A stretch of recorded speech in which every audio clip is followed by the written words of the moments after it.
Puji Tuhan. Saya ucapkan juga selamat Paskah, Happy Passover ya.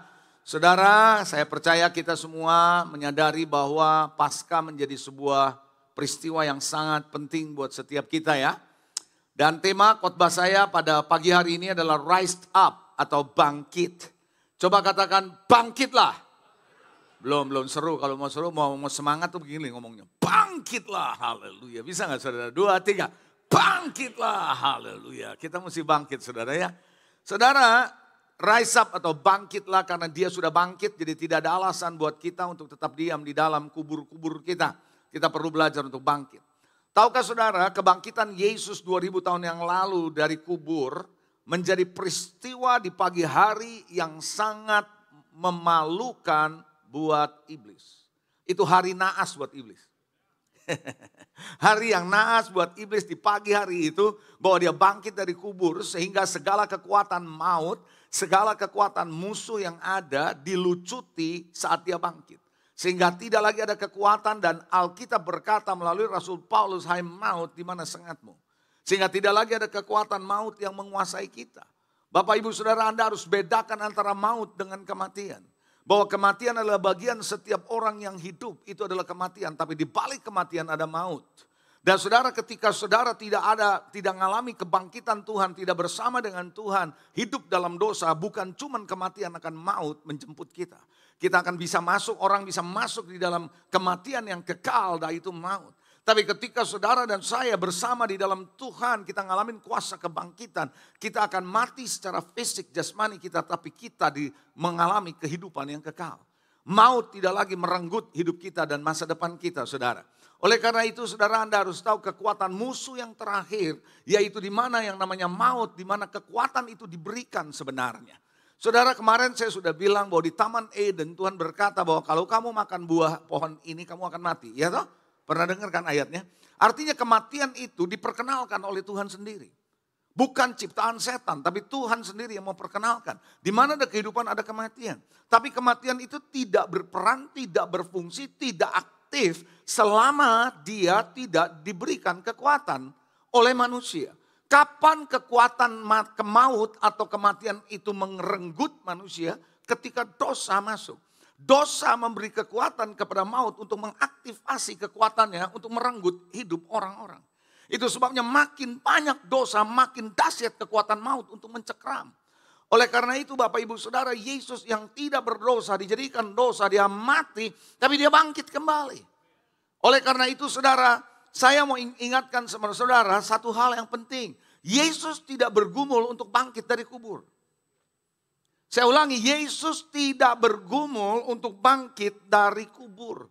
Tapi kubur yang bergumul untuk menahan Yesus.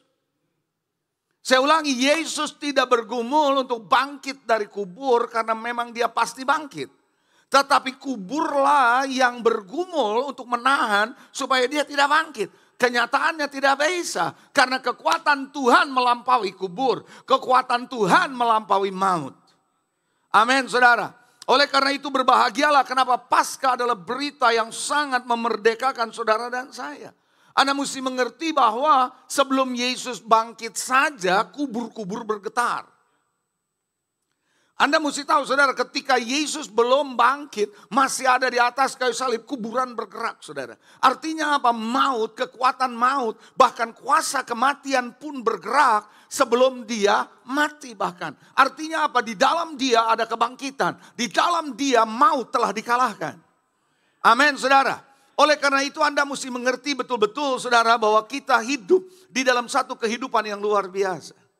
Saudara, ada orang hamba-hamba Tuhan yang bercerita ketika dia melayani orang-orang yang di dalam transisi menuju kematian. Saudara, biasanya di ICU. Saudara, beberapa hamba Tuhan memberitahu kalau orang-orang yang hidup di dalam Tuhan, yang hidup di dalam Tuhan dan percaya kepada Tuhan, kematiannya pada umumnya dikatakan bahwa dia hidup dalam peace, damai sejahtera. Mukanya tersenyum, saudara. Saudara, ada seorang hamba Tuhan yang pernah tinggal di Indonesia. Dia mengajar di sebuah STT, saya pernah ikutin beberapa kelas dia. Dia tinggal di Indonesia, artinya untuk dalam kelas-kelas tertentu dia harus tinggal di Indonesia. Lalu dia meninggalnya di Jakarta, saudara. Di kamar tidurnya, saat dia mengangkat tangan, saat kepala berbaring, dia mengangkat tangan dengan muka tersenyum, dia lagi menyembah.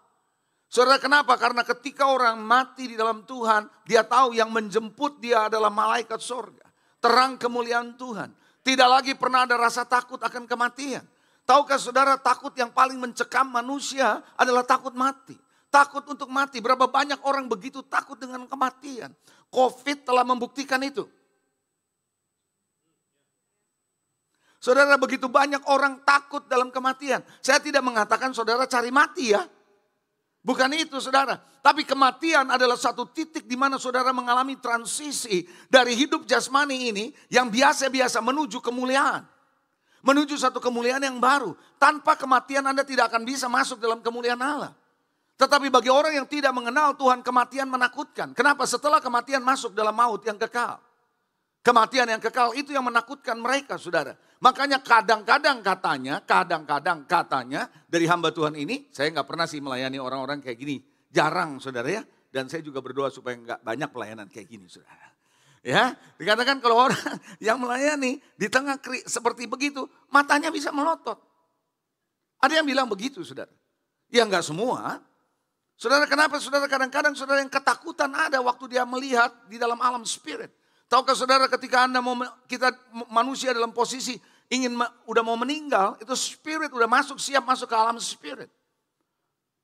Dia bisa melihat dan membuat mata jasmaninya melihat sesuatu yang bisa menakutkan kalau dia tidak di dalam Tuhan. Berbahagialah orang yang mati di dalam Tuhan. Amin, saudara. Karena itu saya hanya mau ingatkan sama saudara ya. Kalau ada keluarga saudara, saudara yang Anda kasihi, yang Anda dekat sekali dengan orang ini. Dan kalau orang ini mati dalam Tuhan, nangisnya kira-kira.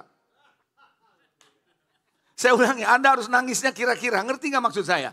Saudara jangan nangis sampai berminggu-minggu, berbulan-bulan. No, Anda harus tahu. Anda cuma hanya menangis karena Anda tahu berpisah sejenak. Karena Anda tahu suatu hari Anda akan ketemu kembali.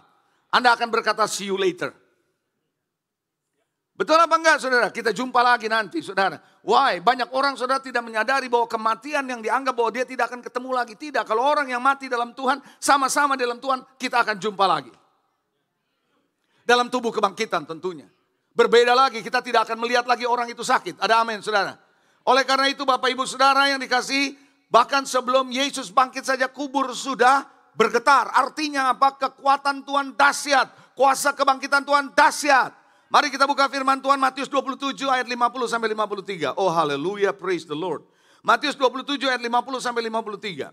Yesus berseru pula dengan suara nyaring lalu menyerahkan nyawanya. Anda tahu dia berkata apa? Sudah selesai, tetelestai ya. Lalu dia katakan dan lihatlah tabir bait suci terbelah dua dari atas sampai ke bawah. Saya perlu menjelaskan kepada saudara di sini sebentar. Walaupun kelihatannya simple. Saudara, tabir itu terbelah dari mana? Dari yang mana?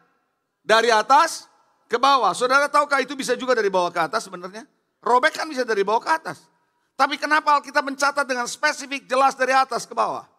Tabir yang menutupi hidupmu, tabir yang menutupi masalah depanmu, tabir yang membuat engkau gelap, hanya bisa dirobek bukan dari bawah ke atas, bukan upaya manusia, bukan cara manusia, bukan kekuatan manusia, bukan perbuatan baik manusia, tetapi sorga yang harus intervensi. Hanya sorga and by the grace of God Anda bisa melihat semua yang masih tertutup di depan saudara. Karena itu tirai tidak terbelah dari bawah ke atas, dari atas ke bawah. Anda nangkep kan nih? Kalau Anda ngerti ini maka Anda mesti tahu bahwa hidup saudara dan hidup saya sampai hari ini adalah anugerah. It's because of grace, bukan karena Anda bisa sehingga Anda bisa sampai hari ini. Oleh karena itu kalau Anda tahu Anda bisa sampai hari ini, Anda mensyukuri karena Tuhan yang membawa saudara sejauh ini. Saya lanjutkan saudara. Dan terjadilah gempa bumi, bukit-bukit batu terbelah. Dan apa? Kuburan-kuburan terbuka. Yesus belum bangkit ini. Kuburan-kuburan terbuka dan banyak orang kudus yang telah meninggal bangkit. Saudara, dan sesudah kebangkitan Yesus mereka pun keluar dari kubur lalu masuk ke kota kudus dan menampakkan diri kepada banyak orang. Saudara, waktu Yesus mati, saudara, apalagi waktu Yesus bangkit, dia bukan hanya menebus dosa yang ada di dalam kehidupan orang di dunia, tetapi bahkan yang ada di bawah sekalipun bangkit, saudara. Itu dahsyatnya kekuatan Tuhan. Oleh karena itu Bapak Ibu Saudara, saya percaya saudara suatu hari kita yang ada dalam Tuhan, kalau sebelum Yesus datang kedua kali kita mati duluan, maka kita pun akan mengalami kebangkitan. Dua orang doang yang mengerti dan percaya. Saudara, kalaupun kita mati sebelum Yesus datang kedua kali nanti, percayakah waktu nanti kita ada di sana, bahwa dia akan bangkitkan kita. Kita akan ngalamin kebangkitan loh. Kenapa saudara? Kalaupun udah mati kita nggak mati. Kita tetap hidup. Amin. Saudara percaya nggak? Kalaupun nanti sudah mati kita tetap hidup. Dan makanya orang Kristen tuh nggak pernah mati. Yang percaya Tuhan sungguh-sungguh nggak pernah mati. Coba sikut sebelah saudara, kita nggak ada matinya bilang. Haleluya. Bukankah ini berita yang membuat kita katakan amin? Saudara, walaupun kita sudah mati, maut tidak pernah menjemput kita. Tapi Tuhan menjemput kita. Kekekalan dalam Tuhan menjemput kita. Itu sukacita yang luar biasa. Kita lihat slide saya berikut ini saudara. Kebangkitan adalah konsekuensi yang harus terjadi karena maut dan kematian telah kehilangan kuasanya. Saudara, jadi karena nggak ada lagi kuasanya yang bisa mengikat, maka kebangkitan otomatis. Kebangkitan terjadi begitu saja. Karena apa yang terjadi? Karena dia tidak lagi punya kekuatan untuk menggigit, untuk menyengat kita. Karena itu saudara, berita yang dahsyat adalah bukan cuma kelahiran Yesus waktu Natal, tapi kematian dan kebangkitannya itu dahsyat.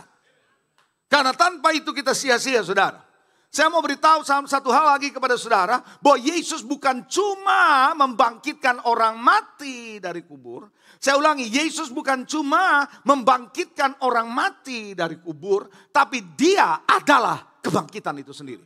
Kalau dia adalah kebangkitan, Anda sentuh dia akan mengalami kebangkitan. Anda di dalam dia, Anda akan mengalami kebangkitan. Berjalan bersama dia, Anda mengalami kebangkitan. Why? Karena Anda berjalan bersama dengan dia yang adalah kebangkitan. Saudara, ini berita sukacita yang luar biasa Bapak Ibu.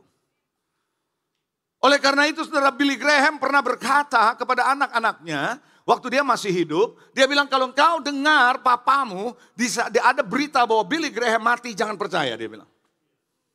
Jangan pernah percaya kalau ada berita mengatakan bahwa Billy Graham mati. Karena Billy Graham bilang papamu gak pernah mati. Ngerti maksudnya kan sekarang? Kenapa? Kalau mati secara jasmani dia tapi tetap hidup. Saudara pun akan tetap hidup. Dua orang doang yang percaya. Anda semua pun akan tetap hidup. Walaupun secara jasmani kita mati, kita hidup. Itu yang menjadi sukacita. Kita tidak pernah takut dengan kematian. Saudara tahukah saudara, ada seorang dokter cerita sama saya, dokter spesialis di Jakarta. Dia seorang hamba Tuhan. Dia bilang sama saya gini, Pak, di saat saya praktek, ketika saya dan tim rumah sakit bilang, angkat tangan. Pak, Bu, silakan pulang.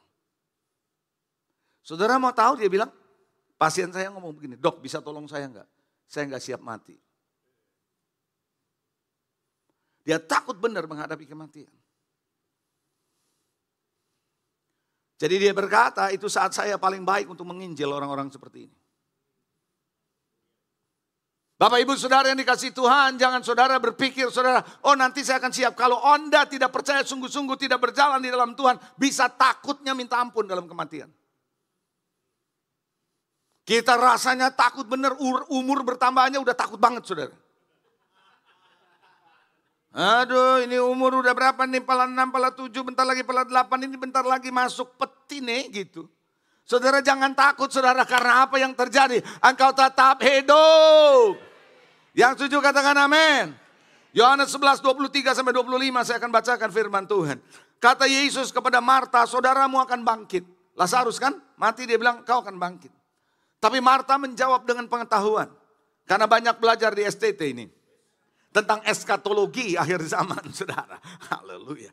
Marta berkata kepadanya, aku tahu bahwa ia akan bangkit. Kapan? Pada waktu orang bangkit pada akhir zaman. Dia percaya secara eskatologi memang akan ada kebangkitan nanti. Yesus berkata, akulah kebangkitan dan hidup. Barang siapa percaya kepadaku. Apakah ada orang yang percaya pada Yesus di ruangan ini?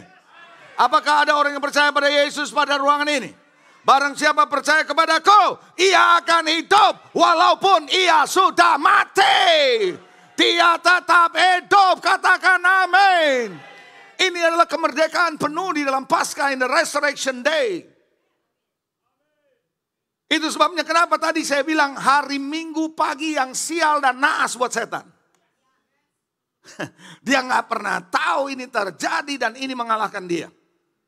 Oleh karena itu Bapak Ibu Saudara, kenapa Yesus berani berkata bahwa tidak akan mengalami kematian? Karena dia berkata apa dalam Yohanes 3 ayat 16 berkata apa? Karena begitu besar Allah mengasihi dunia ini, maka dikaruniakan kepada kita apa? Anaknya yang tunggal. Supaya apa? Barang siapa yang percaya kepadanya tidak binasa, melainkan beroleh hidup yang kekal. Yesus mengutus anaknya supaya saudara mengalami hidup yang kekal, bukan mati dalam kekekalan. Berita salib bukan hanya sekedar berita yang biasa, tetapi berita yang menolong saudara, memberi kepada saudara sebuah pengharapan dan kepastian tentang masa depan saudara. Haleluya. Oleh karena itu, kalau Anda sudah tahu kuasa kebangkitan seperti begini dahsyatnya, maka di slide saya berikutnya saya bilang, tidak ada alasan bagi orang percaya membiarkan dirinya tergeletak dan tidak berdaya.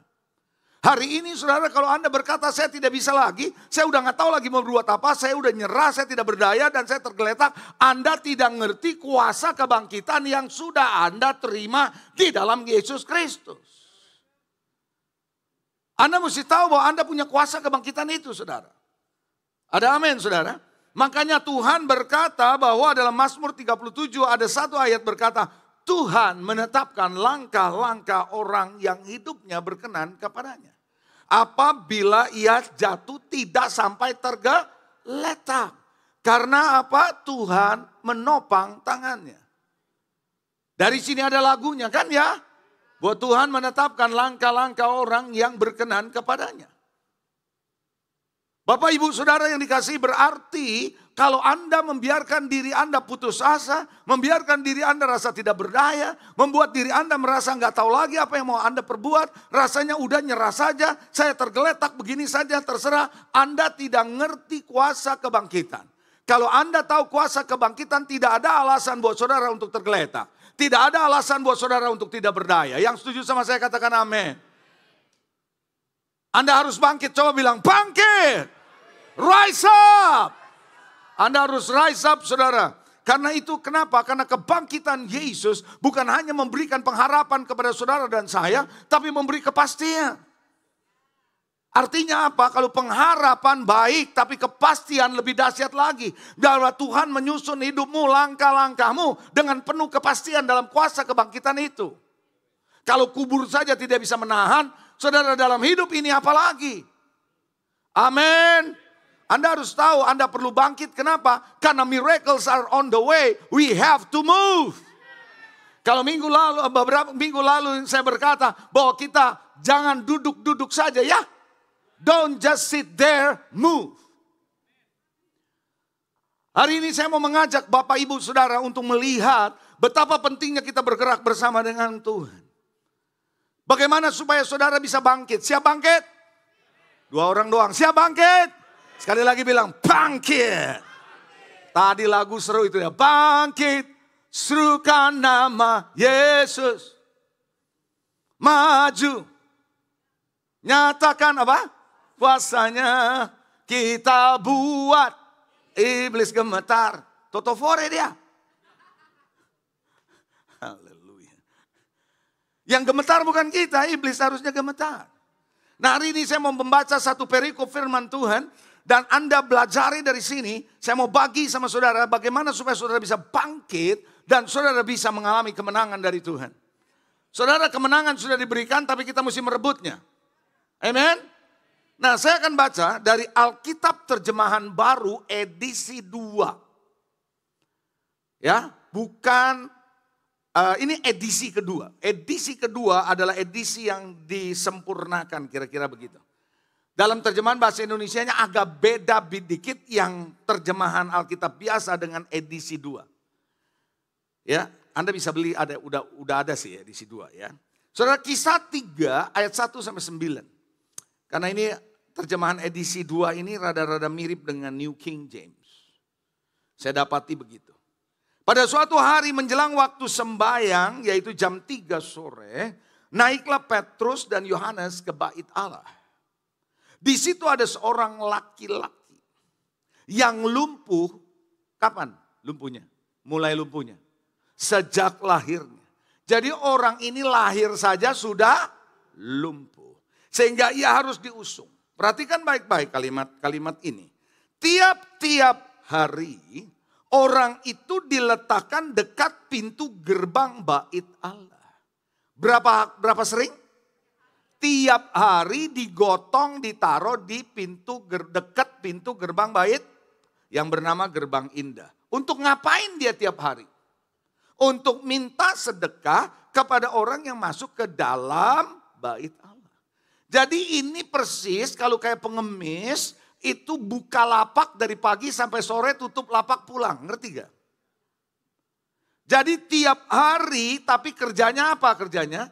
Minta-minta. Sedekah supaya menyambung kehidupan. Ngerti gak nih? Alright, kita lanjut.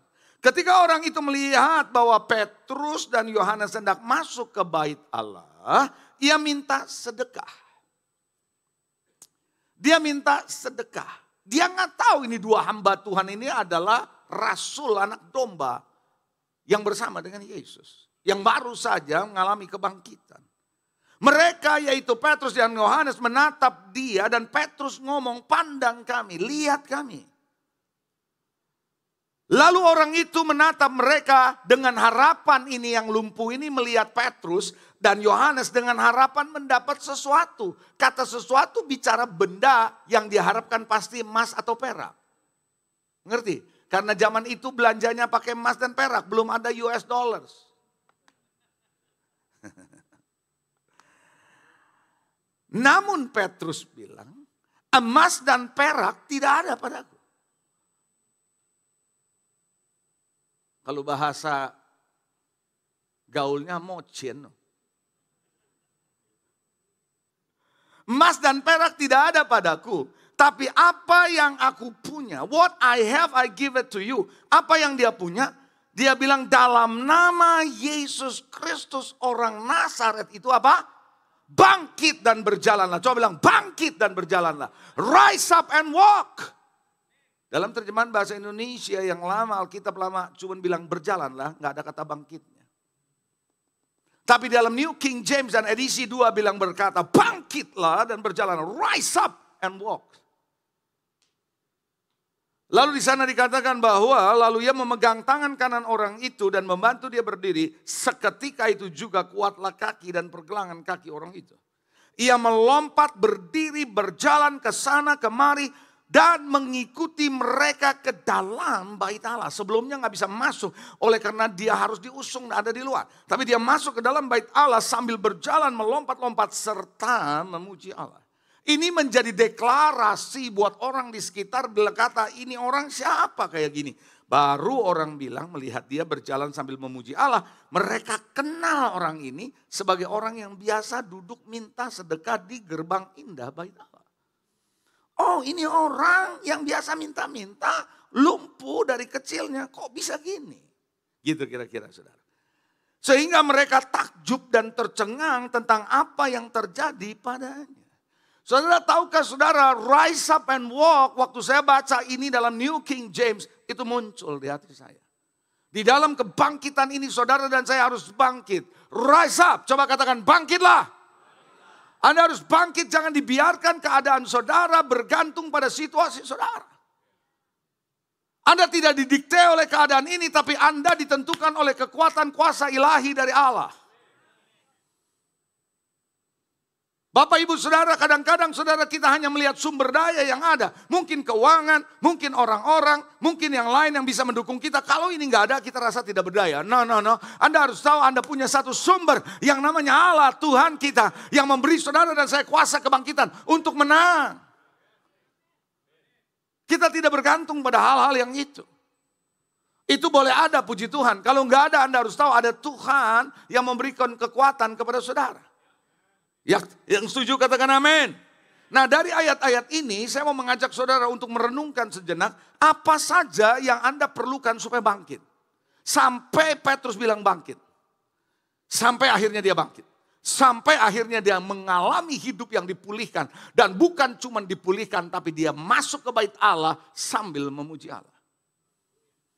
Sampai semua orang tahu dan dia ikutin Petrus kemanapun saudara di dalam perjalanannya.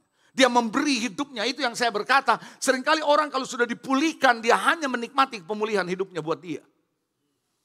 Saudara harus belajar ketika Anda dipulihkan dalam keadaan apapun. Keuanganmu, babak belur hidup keluargamu. Ketika engkau dipulihkan dalam kondisi apapun oleh Tuhan. Anda harus serahkan hidupmu kepada Tuhan. Lagi pula saudara harusnya kita mati, tapi Tuhan berikan kita kehidupan, bukan? Artinya apa sih? Saudara gak punya kehidupan lagi. Hidup saudara bukan buat saudara. Hidup saudara gak bisa Anda jalani sembrono. Hidup saudara tidak bisa Anda jalani semaunya. Karena hidupmu sekarang milik Tuhan. Kalau ini milik Tuhan berarti apa yang kata Tuhan Anda harus ikuti. Betul gak saudara? Hari Jumat kemarin saya berkata dosa masuk karena pemberontakan. Karena mau ikut jalannya sendiri. Setelah Anda ditebus, Anda sudah maut sudah dikalahkan. Anda harus menyerahkan hidupmu kepada Dia. Nggak perlu full time, saya nggak bilang Anda full time. Tapi Anda tahu hidup ini sepenuhnya buat Tuhan. Kalau Anda ngerti ini, baru Anda ngerti kekristenan. Amin. Anda siap? Siap ya? Dari beberapa perikop ini. Number one, yang pertama Anda perhatikan, kelahiran saudara dan saya, kondisi saudara dan saya yang sekarang tidak menentukan destinimu. Betul nggak? Orang ini lumpuh sejak lahir. Tapi kelumpuhan dia sejak lahir karena kelahiran, karena keadaan dia tidak menentukan masa depannya. Dia tidak lumpuh seterusnya. Dia tidak minta-minta seterusnya. Ya atau tidak saudara? Tapi dia akan melihat bahwa hidupnya berubah menjadi orang yang normal biasa. Kenapa? Karena ada Tuhan. Kalau Anda mau melihat kebangkitan terjadi dalam hidup saudara, jangan percaya kebohongan dari dunia ini dan iblis yang mengatakan kamu gak bisa apa-apa. Jangan percaya bahwa keadaanmu, tahu gak keadaan begini, tahu diri dikit napa lo. Kamu gak akan bisa apa-apa, kamu gak punya sumber daya, kamu gak bisa ini, gak bisa ini. Udah gitu kamu kelahiran, keluargamu kayak gini, situasi mana bisa sih? Tuhanmu dan Tuhanku bukan Tuhan masa lalu. Tuhan kita bukan Tuhan masa lalu. Tapi Tuhan sekarang dan ke depan. Karena dia memberi hari esok yang penuh dengan harapan. Anda mesti paham itu Bapak Ibu Saudara.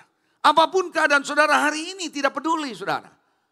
Makanya Tuhan berkata yang lama sudah berlalu. Sesungguhnya yang baru sudah datang, saudara. Jadi yang lama sudah pergi. Saudara jangan tangisi masa lalu saudara. Jangan melihat keadaan saya kayaknya terbatas. Situasi pastor nggak tahu sih masalah saya. Ya saya memang nggak perlu terlalu tahu dengan masalah saudara memang. Tapi saya cuma mau tahu Yesus yang aku beritakan tiap minggu itu piye. Saya lebih tertarik, bukan berarti saya nggak mau membantu saudara dalam menyelesaikan masalah. Tapi saya lebih tertarik bagaimana Kristus Yesus berita firman yang selama ini kau dengar tiap minggu, itu diapain?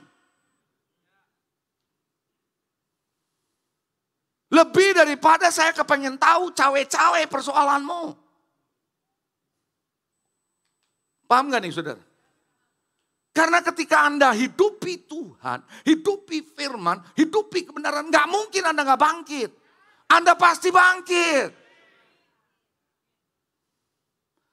Apa sebabnya Ruth punya masa depan walaupun suaminya meninggal? Karena dia tidak hidup dengan masa lalu. Makanya dengar baik-baik, kalau ada orang Kristen masih kecewa, masih sakit hati, masih tersebel sama yang lama, Anda masih hidup di masa lalu. Amin.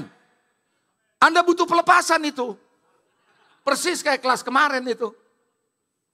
Bapak Ibu Saudara, Anda tidak hidup dengan masa lalu Saudara. Yang lama boleh pahit, boleh semua. Tapi Anda harus tahu, now I am in Christ. Bahwa I am new creation in Christ. Aku ciptaan yang baru.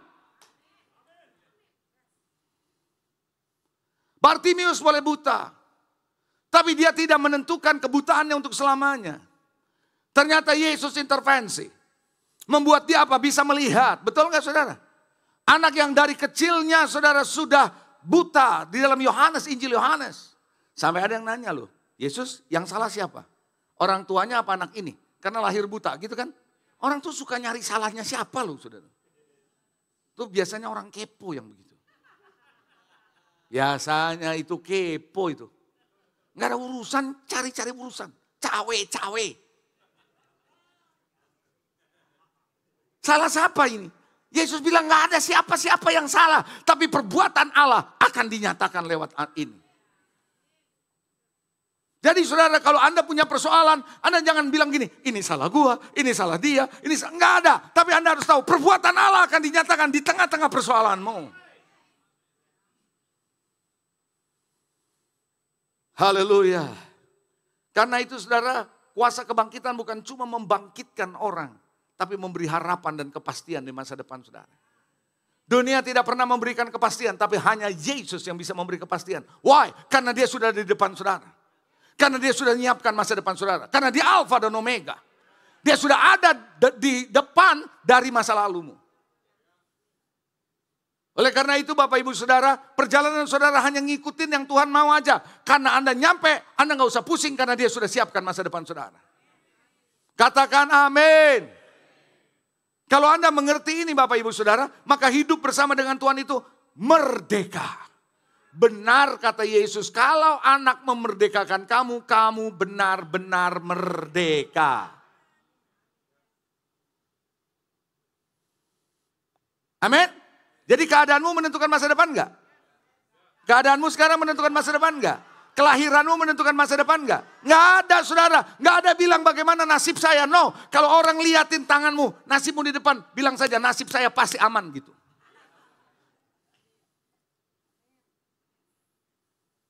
Waduh saya lihat garis tanganmu kok ribet amat katanya.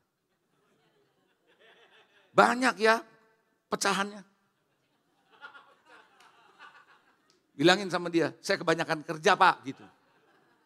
Kok banyak pecahnya nih garis-garisnya. Terus tanya sama dia, kamu ngerti gak bacanya gitu. Kalau kamu gak ngerti baca Alkitab. Karena banyak jalan yang Tuhan akan bukakan buat saya. Amin saudara.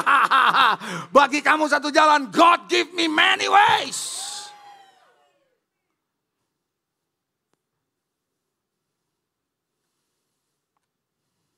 Yang kedua. Jadi jangan suka lihat-lihat telapak tangan ya. Gak usah. Percayalah Tuhan sudah menentukan masa depan saudara. Saya suka lihat tuh kalau di Singapura. Itu ada tuh spesial ada kios tertentu untuk baca. Kuamnya. Melihat masa depan. Dia bisa, saudara di dalam situ, dia baca masa depan saudara. Tapi dia sendiri gak tahu masa depannya. Kenyataannya dia duduk aja di situ nganggur kan gitu. Lu bener gak? Saya sama istri saya jalan sama anak saya kemarin waktu di Singapura saya liatin. Coba liatin tuh. Dia bilang dia bisa liatin nasib kita. Dia aja gak tahu nasibnya. Buktinya duduk-duduk nganggur sendirian kan gitu saudara.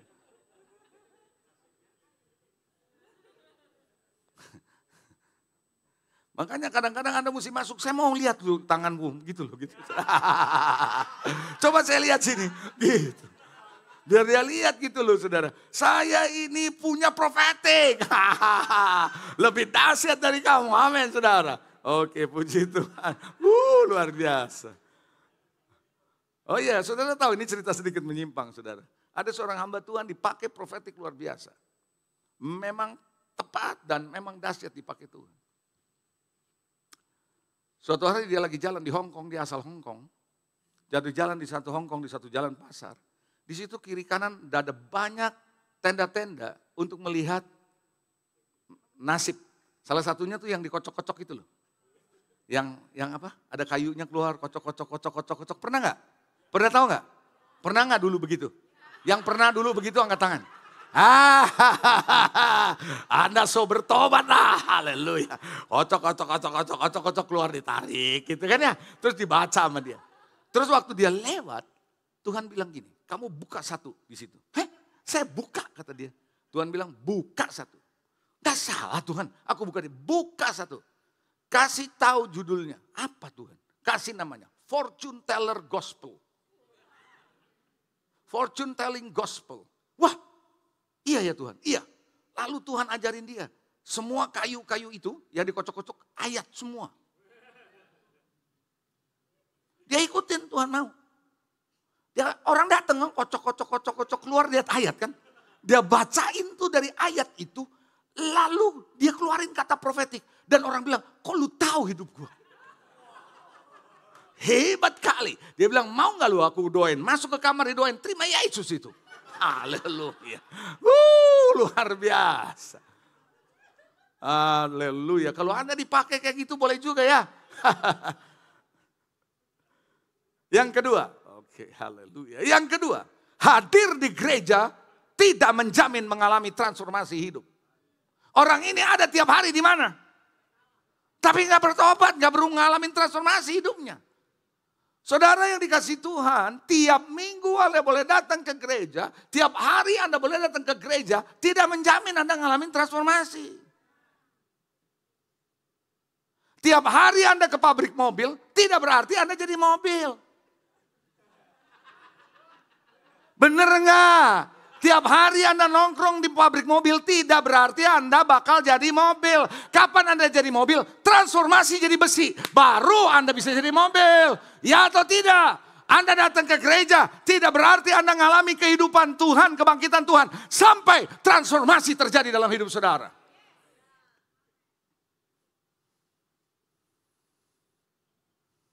Amin. Transformasi baru bisa terjadi kalau Anda dengerin khotbah. Anda baca firman. Anda renungin firman. Anda lakukan firman. Enggak cukup cuma dengar. Tapi Anda harus baca. Anda harus renungkan. Kalau Anda praktekkan. Karena firman itu yang memerdekakan saudara. Saya dapati ada begitu banyak orang Kristen hadir di gereja. Tapi jarang baca Alkitab. Hadir di gereja tidak menjamin hidupmu tertransformasi. Betul apa enggak? Transformasi terjadi dalam hidupmu when you walk. Anda berjalan, Anda menghidupi firman yang Anda pahami tiap hari Minggu. Berapa banyak orang Kristen, saya berharap bukan saudara nih ya, tapi saya perlu sampaikan. Berapa banyak orang Kristen, kalau Anda mau jujur, dengar khotbah hari Minggu, tapi hari Senin sampai Sabtu Anda lupakan khotbah hari Minggu yang Anda dengar. Anda menjalankan yang lain. Lah kalau Anda terus-menerus tiap minggu begitu, Anda sedang membohongi dirimu sendiri. Seolah-olah Anda masuk surga. Loh, saya perlu ngomong. Seolah-olah kita pasti masuk surga. Tapi hidup kita, malaikat aja takut lihat kita. Setan maksud saya takut lihat kita. Setan bilang, gua udah setan yang ini kesetanan lebih setan dari gua. Gua ini pembohong, tapi dia lebih cipoa dari gua. Gua aja dia mau cipoain katanya gitu. Ngerti gak sih? Saudara, kita membuat diri kita tenang seolah-olah kita bisa masuk surga. Saya tidak berkata saudara semua gak masuk surga, bukan itu. Tapi saya mau sampaikan sama saudara. Saudara kita merasa kita pasti masuk surga karena tiap minggu dengar khotbah. Apalagi Pastor Leo yang khotbah. Saya pasti masuk surga. Belum tentu brother. Pertanyaan saya, after you come out from the church, keluar dari gereja, every day of your walk, perjalanan hidupmu ngapain? Hadir di gereja tidak menjamin Anda ikut transformasi. Betul nggak? Oleh karena itu Bapak Ibu Saudara, yang dibutuhkan adalah pertobatan. Yang diperlukan adalah pembaharuan pikiran. Bukankah kemarin saya bilang, makin banyak pengetahuan, makin banyak pengalaman, makin ngerti soal self-development, self-improvement, Anda tidak bertobat, Anda sedang membuat dosamu sempurna. Karena sekarang Anda tahu cara jawabnya. Karena Anda ngerti ayatnya. Anda bisa balik lagi, Anda bisa balik-balik ngomong orang. Karena Anda punya pengetahuan, Anda punya pengalaman, Anda punya self-improvement. Tapi Anda nggak bertobat, bahaya itu saudara. Makanya hadir di gereja tidak menjamin ngalamin transformasi. If you want to rise up, Anda mau bangkit, pastikan Anda ngalamin transformasi.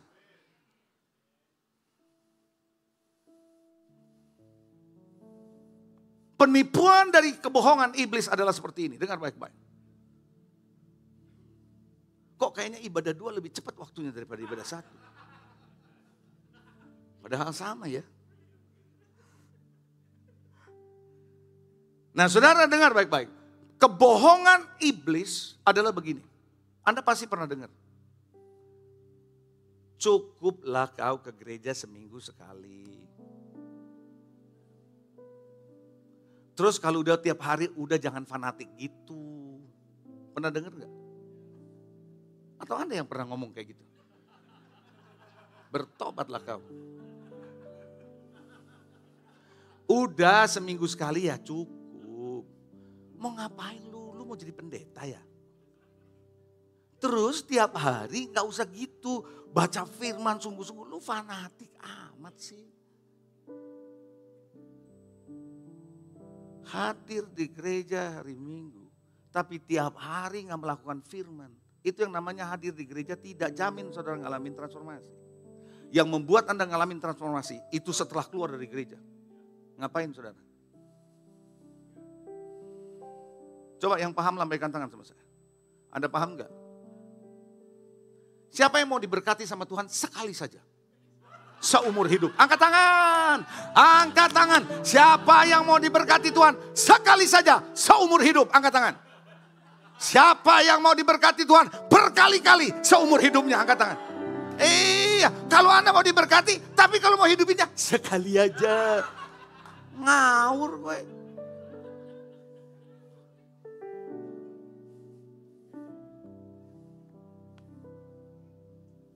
Kita ini suka main-main sama Tuhan. Yang kasih kita hidup. Amin. Yang ketiga. Mereka orang ini cuma datang minta sedekah. Mental miskin dan bertahan hidup sulit menghasilkan mujizat. Kalau Anda mau bangkit, Anda harus break this mentality. Mentalitas miskin dan bertahan hidup. Yang mengharapkan belas kasihan manusia. Ini saya mau sampaikan sama saudara karena ini penting. Karena ada konteks ini makanya saya masuk di sini. 5 anak darah yang bodoh. 5 anak darah yang bijak. Yang bijak bawa persediaan minyak. Yang bodoh gak bawa persediaan minyak.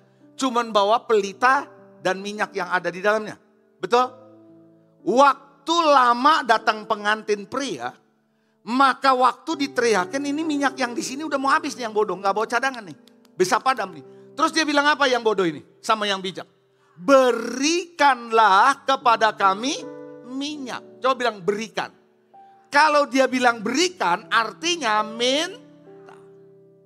Dijawab sama yang bijak. Beli sis. Gak ada kata-kata sisnya. Dia bilang beli. Karena ini nanti yang aku punya gak cukup. Begitu gak? Beli, coba bilang beli. Jangan minta. Coba bilang beli. Jangan minta. Mental miskin, Anda boleh punya duit, tapi kerjanya banyak minta. Miskin itu. Beli. Tuhan bilang, beli daripadaku emas. Kalau Anda mau dibuka matamu, mau melihat hal-hal spiritual, mau lihat hal kekal, beli. Maksudnya beli apa? Berani Anda mengeluarkan duitmu untuk beli itu. Untuk hal yang penting itu.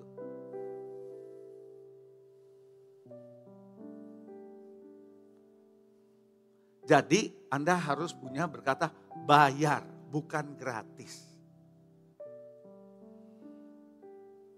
Kok ini gak gratis? Itu mental miskin. Coba bilang sebelah orang, bayar bro.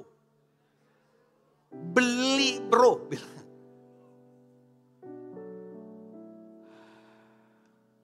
Saya ajarin saudara.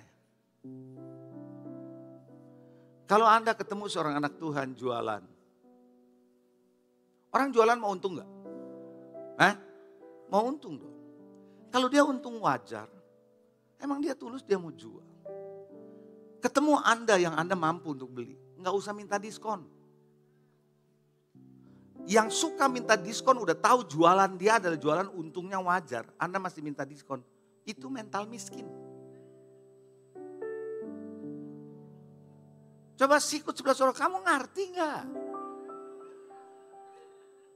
Tantan minta diskon, kasihan dong dia. Anda harus belajar berkati orang ini dong. Dia juga dagang. Kecuali dia dagang jualnya gila-gilaan, ngegorok. Nah, itu cerita lain, kita harus khotbahin yang begitu. Betul nggak? Tapi kalau dia dagang, untung wajar. Ya belilah. Gak usah minta diskon. Kok kasih cuma 10%, minta lebihan dong. Anak gak tahu diri. Loh saya ngomong terus terang saudara. Orang ini kan lagi mau jualan. Bayar dong. Jangan mintanya diskon, gratis. Aduh, saudara gak ada lah di gereja inilah yang begitu dah. Coba bilang sama saudara, gak ada dah yang begitu dah. Apa sih? Jadi saya kasih tahu saudara. Kalau RGLM jual merchandise tuh di bawah. Gak usah ditawar. Beli, come on, nawar lagi. Terus anak Pak Yuhandi waktu di Aerokid nawarin coklat, kok mahal ada. Yang begini masih ada di GKS, bertobat. Bayar. Walaupun saya tahu anaknya itu dilatih sama papanya sih jualan. Tapi kan fair, dia mencari dana untuk Aerokids. Kenapa mesti ditawar? Ada bilang, ini berapa satunya? Segini, jangan mikir kok mahal, udah 10 gitu dong. Ada amin. Kalau bilang, ini masih ada berapa? Masih 20 sisanya om tante. Udah saya balik dah, saya yang bagi-bagi orang dah. Nah itu baru benar. Paham gak? Kok yang paham cuma yang di depan sih? Karena ini orang Aerokis masalahnya. Anda paham gak? Oh come on. Mental miskin itu harus di break. Nah saya kasih tahu saudara. Mental miskin kalau Anda biarkan. Cuma mau gratis, mau diskon terus. Kalau bisa gak bayar, ini gak bayar. Aduh saya udah capek tuh ngeliat orang kayak gitu. Kok yang begini masih ada di GKS?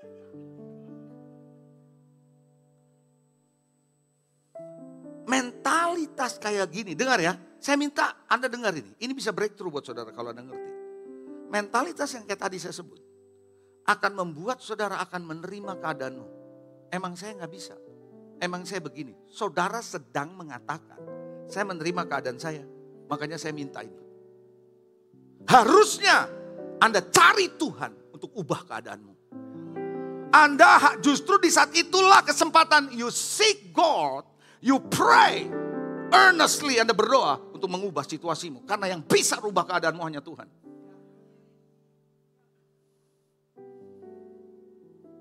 Amin.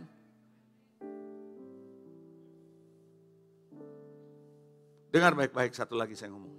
Sekali mentalitas ini mengkristal aja, tahu mengkristal?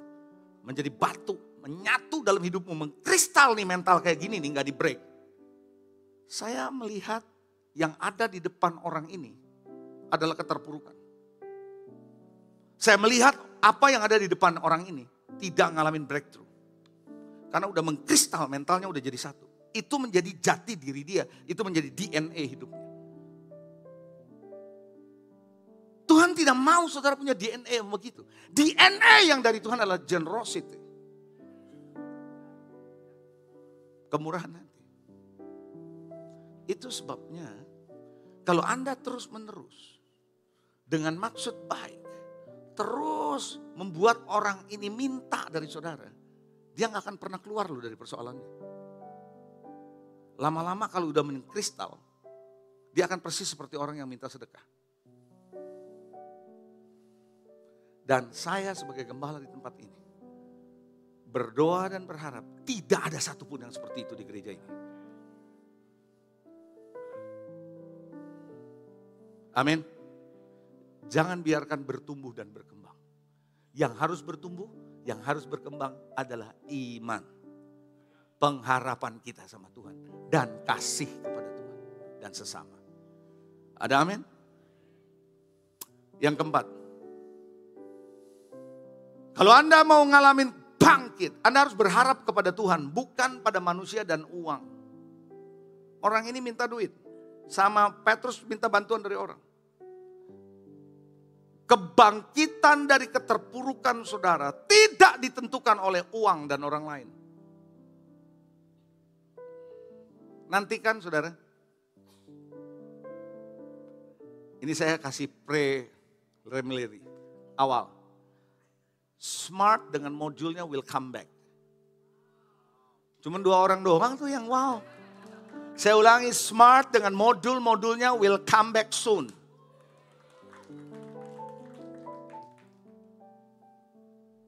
Saya udah tetapin di hati saya, smart tidak akan come back kalau tidak ada yang backup. Nggak ada support systemnya, no way. Tapi ada orang-orang yang ada punya hati untuk support system untuk mulai kembali smart ini. Salah satu topik yang saya lagi pikirkan nantinya. Saudara pikir duit berkuasa dalam hidupmu? You must be able to live unshakable in a changing time.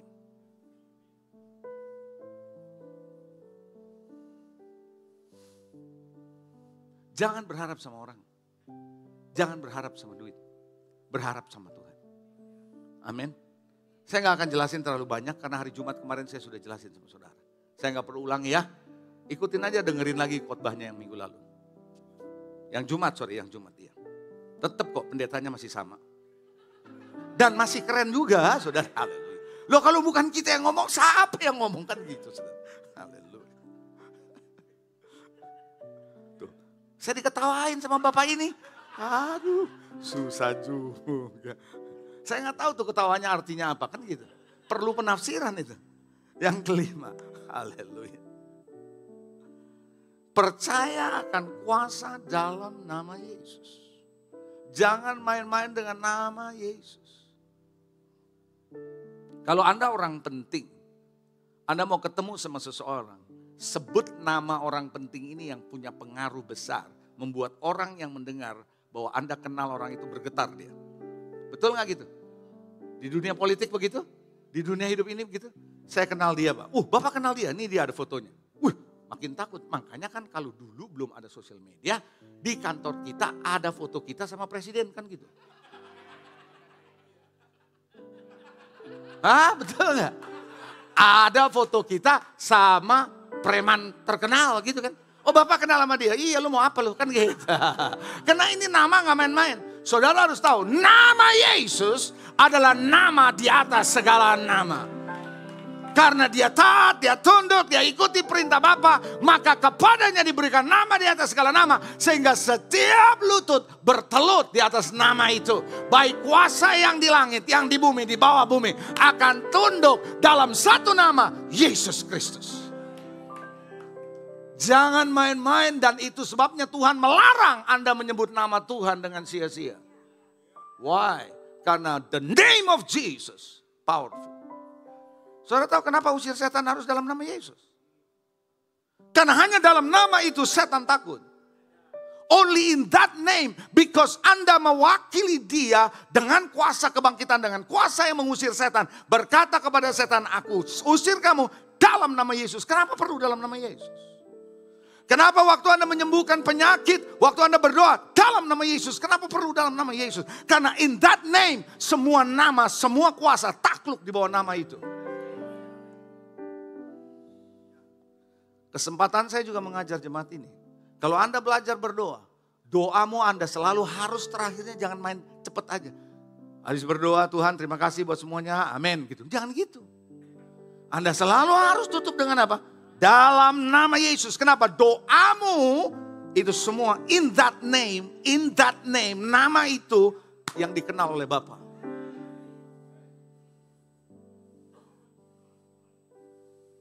Anda mesti tahu, Anda lagi bawa nama Yesus. Jadi Anda kenal Yesus. Makanya anak Skewa mau coba-coba usir setan. Setan bilang, kowe iki sopo? Setan, dia bilang begini ngomong sama anak Skewa. Yesus aku kenal. Paulus aku kenal, aku tahu. Dua nama ini menggetarkan alam roh. Tapi kau tuh siapa? Kalau Anda bawa nama Yesus. Nama Yesus. Menara yang kuat. Nama Yesus. Kota benteng yang teguh. Nama Yesus. Kalahkan semua musuh. Nama Yesus di atas segalanya. Nama Yesus di atas segalanya. Kalau Anda tahu ada nama Tuhan. Makanya Petrus gak nawarin yang lain. What I have, I'll give it to you. In the name of Jesus. Nama ini yang membuat kamu berubah. Rise up and walk. Dipegang tangannya. Saya gak bisa lanjut, saudara. Sebenarnya ada satu poin lagi. Dipegang tangannya, ngangkat. Mau masuk yang terakhir ini? Bener gak nih? Kalau Anda mau lebih lama nanti di Smart. Dipegang tangannya, kuat kakinya. Kadang-kadang dalam hidup ini Anda harus belajar merendahkan diri untuk mengikuti tuntunan hamba Tuhan yang diurapi. If you want to rise up and walk, kadang-kadang ada perlu seorang hamba Tuhan yang diurapi. Pegang tanganmu, bantu untuk engkau bangkit.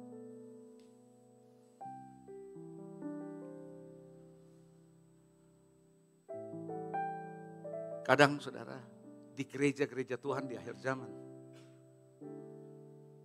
semakin banyak orang udah tidak menghargai dan tidak menghormati hamba Tuhan yang diurapi.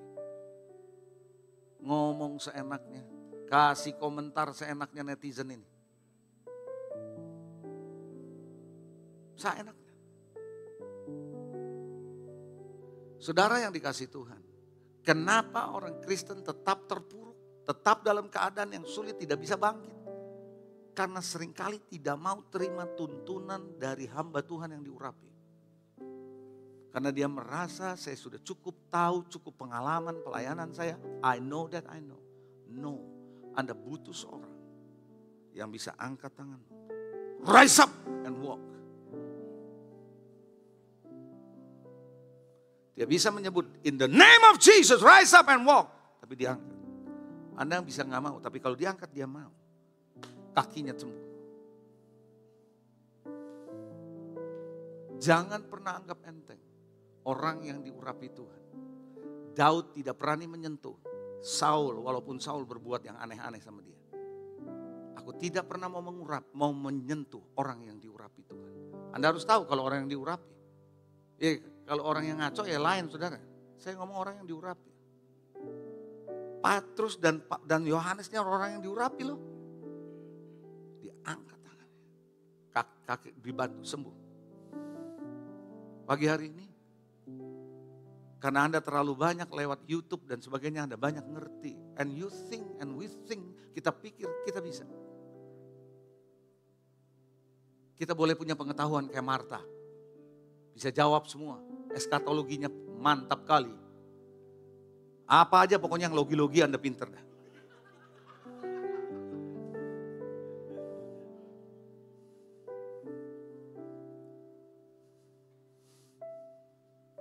Tapi you still need somebody yang hidup dalam urapan Tuhan untuk menolong Anda, tuntun Anda untuk jalan, untuk bisa ngalamin mujizat yang on the way ini. Siang ini, saya berharap Anda nangkep pesan ini, supaya Anda punya seorang hamba Tuhan atau siapapun yang bisa membuka wawasanmu, membuat Anda ngerti.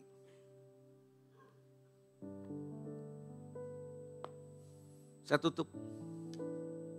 Karena tiba-tiba saya diingat, tadi yang ibadah satu enggak. Saya diingatkan kesaksian yang semalam saya nonton, saudara. Kemarin malam saya sempat hadir di perayaan celebration hamba Tuhan seorang teman saya, 47 tahun melayani Tuhan. Sahabat saya duduk di sebelah saya kalau waktu sekolah. Saya percaya Anda tahu namanya. Penatua Sofyan Suteja. 47 tahun. Dia duluan melayani tahun 78, saya 79. Salah satu video klip yang menarik buat saya adalah pesan sederhana dari hamba Tuhan ini. Ketika ada sepasang suami istri yang istrinya sakit tangannya, yang dua-duanya juga sahabat saya kenal dua-duanya. Ini sakit, kaku. Dia tahu dia sudah disembuhkan, tapi dia masih makan obat. Dan dia telepon sama brother kita ini, hamba Tuhan ini. Ini sakit kayak begini, tapi udah disembuhkan tuh gimana? Sahabat saya bilang begini sama dia. Kamu percaya nggak kamu sudah disembuhkan? Percaya. Benar? Iya. Lepasin tuh obat. Coba kalau Anda jadi orang ini yang masih kaku-kaku tuh. Lepasin obat. Ini ekstrim. Kan begitu. Tapi hamba Tuhan ini cuma sederhana bilang, kamu percaya gak itu udah disembuhkan? Percaya. Lepas itu obat. Sesuatu yang tidak mudah buat dia. Tapi dia lepaskan obat itu. Dengan berjalannya waktu, dia sembuh. Tuntunan seorang hamba Tuhan yang diurapi tidak mudah diikuti.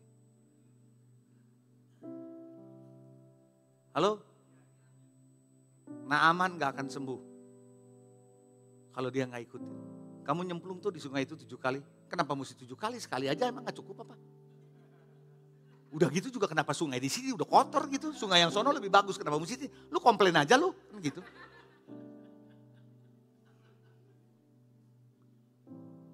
Untung ada orang-orang yang bilang, Tuhan kalau disuruh yang lebih susah kan kamu lakukan juga. Masa cuma 7 kali begini aja enggak? Jadi lakukan, sembuh enggak? Tuntunan seorang hamba Tuhan yang diurapi, jangan main-main. You have to learn it. Biar pagi hari ini bangkit dan berjalanlah. Jangan diam aja. Anda akan lihat miracle on the way. Anda akan menyentuhnya. Mari kita bangkit berdiri.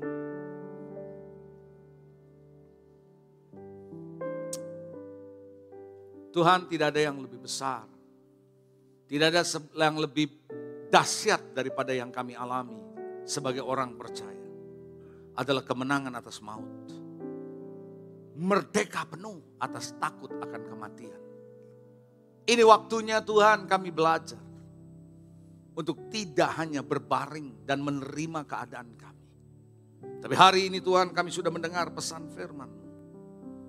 Bahwa kelahiran kami, keadaan kami sekarang tidak menentukan masa depan kami, destiny kami. Berada di dalam gereja bahkan tidak menjamin kami mengalami transformasi. Tapi kami perlu menjalani kehidupan kami bersama dengan Engkau.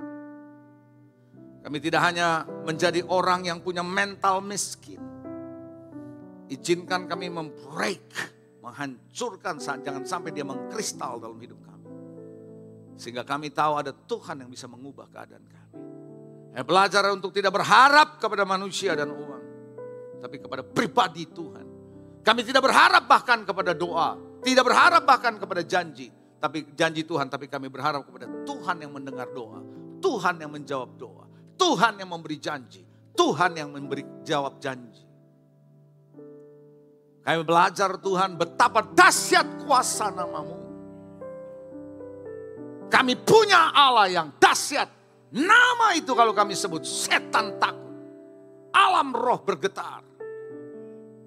Dan biarlah Tuhan kami mau belajar dituntun oleh hamba-hamba-Mu yang diurapi. Sehingga dengan demikian kami belajar. Hidup kami akan mengalami persis seperti yang Petrus berkata. bangkitlah, berjalanlah. Terima kasih Tuhan. Berapa banyak di antara saudara hari ini sebelum saya tutup yang berkata, Tuhan, aku dalam keadaan yang sepertinya sudah tidak berdaya. Aku tidak tahu, tapi aku dengar firman ini. Aku mau bangkit. Aku mau bangkit. Rise up. Karena aku tahu ada kuasa kebangkitan itu dalam hidupku. Kalau ada di antara saudara hari ini dan engkau berkata, Tuhan, this is the last day, hari terakhir saya untuk hidup seperti begini. Mulai hari ini ke depan, aku akan melihat hidup yang penuh kemenangan. Kalau ada di antara saudara yang Anda perlu dukungan doa seperti ini, Anda hari ini Anda boleh angkat tangan kananmu tinggi-tinggi. Saya mau berdoa. Saya berdoa biarlah Holy Spirit, Roh Kudus yang hadir di sini, sungguh tahu dan sadar, engkau sadar bahwa dia hadir di sini menjamah hidupmu. Tuhan, aku berdoa untuk yang mengangkat tangan di hadapanmu. Aku tidak tahu apa yang menjadi masalah, tantangan, persoalan, ketidakberdayaan mereka. Ketakutan mungkin Tuhan hari ini. Tuhan, aku berdoa baik kesehatan, baik keuangan, baik dalam kehidupan apapun Tuhan. Masa depan aku berdoa hari ini biarlah Tuhan Roh Kudus Kau menjamah mereka saat mereka mengangkat tangan. Kiranya Tuhan kasih karuniamu melanda dalam hidup mereka supaya mereka tahu bahwa Tuhan adalah yang berkuasa dalam hidup kami. Tuhan, aku berdoa untuk yang mengangkat tangan. Biarlah Tuhan kami menyadari 6 poin yang barusan dibagikan. Sehingga kami Tuhan betul-betul Tuhan bisa mengalami. In the name of Jesus, dalam nama Yesus, rise up and walk, bangkit dan berjalan. Tuhan, hari ini biarlah Tuhan di hari Paskah kebangkitanmu 2000 tahun yang lalu, sungguh kami alami kuasa kebangkitan itu. Sehingga setiap kami tidak lagi berjalan dalam ketidakberdayaan, kekalahan, keterpurukan, keputusasaan. Tidak, tapi hari ini kami berjalan dari kemenangan sampai kemenangan. Dari satu kekuatan kepada kekuatan. Dari satu pengharapan kepada pengharapan. Dari satu kepastian kepada kepastian berikutnya. Karena kami tahu Allah yang kami sembah ada di depan kami. Yang sudah menyediakan masa depan kami, Tuhan. Terima kasih Tuhan untuk yang mengangkat tangan. Lawat mereka dimanapun mereka berdiri hari ini. Aku percaya Roh Kudus menjamah dan memberi kekuatan kepada setiap mereka. Terima kasih Tuhan. Mari Bapak Ibu kita akhiri ibadah ini. Semua kita boleh angkat tangan, kedua belah tangan kita. Untuk terima berkat dari Dia. Sebagaimana Anda datang di tempat ini, saudara-saudara datang di tempat ini diberkati Tuhan. Saat engkau tinggalkan tempat ini, kiranya berkat yang besar dari Allah Bapa, kasih setia dari Tuhan kita Yesus Kristus, persekutuan yang indah bersama Roh Kudus, menyertai saudara mulai saat ini sampai selama-lamanya. Yang percaya diberkati Tuhan katakan, amin. Happy Passover.